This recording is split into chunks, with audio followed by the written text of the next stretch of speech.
মৰমৰ ছাত্ৰ ছাত্ৰীসকল, ইয়াৰ আগৰ পাঠত আমি সন্ধি আৰু ইয়াৰ প্ৰকাৰৰ বিষয়ে আলোচনা কৰিছিলোঁ। আজি আমাৰ আলোচ্য বিষয় হৈছে স্বৰসন্ধি। আজিৰ এই বিষয়টো আলোচনা কৰাৰ আগতে আমি জানি ল'ব লাগিব যে স্বৰসন্ধি কাক বোলে। স্বৰবৰ্ণৰ লগত স্বৰবৰ্ণৰ যি সন্ধি হয় তাকেই স্বৰসন্ধি বোলে।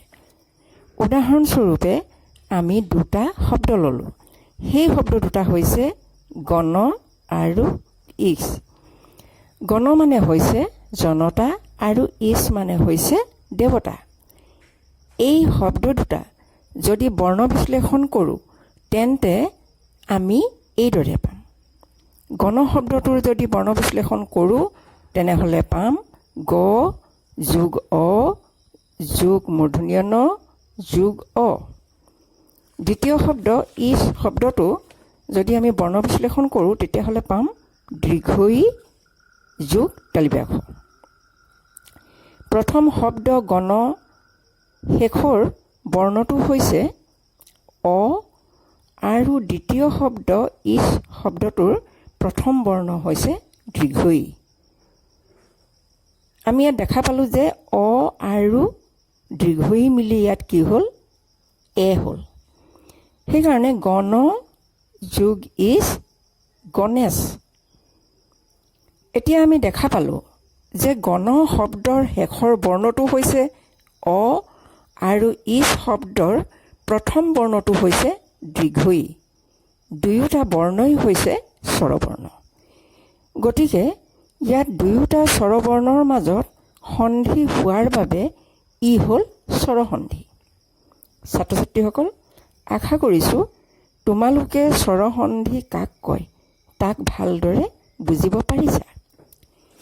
মই তোমালোকক স্বৰসন্ধিৰ নিয়মৰ তালিকা আৰু প্ৰতিটো নিয়মৰ বিপৰীতে একোটাকৈ উদাহৰণ দি দিছোঁ।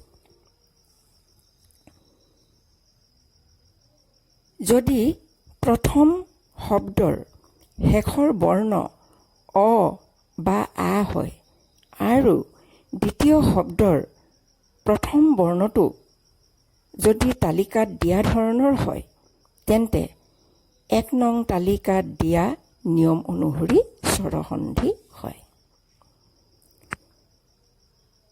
যদি প্ৰথম শব্দৰ শেষৰ বৰ্ণ হৰ্ষই দীৰ্ঘই হৰ্ষৌ আৰু দীৰ্ঘৌ হয় আৰু দ্বিতীয় শব্দৰ প্ৰথম বৰ্ণটো তালিকাত দিয়া ধৰণৰ হয় তেন্তে ২ নং তালিকাত দিয়া নিয়ম অনুসৰি স্বৰসন্ধি হয়। ছাত্ৰ ছাত্ৰীসকল, মই কেইটামান শব্দ সন্ধি ভাঙিবলৈ দিছোঁ, কৰিবা। আজিলৈ ইমানতে সামৰিছোঁ। ইয়াৰ পিছৰ পাঠত আমি ব্যঞ্জন সন্ধিৰ বিষয়ে আলোচনা কৰিম। ধন্যবাদ।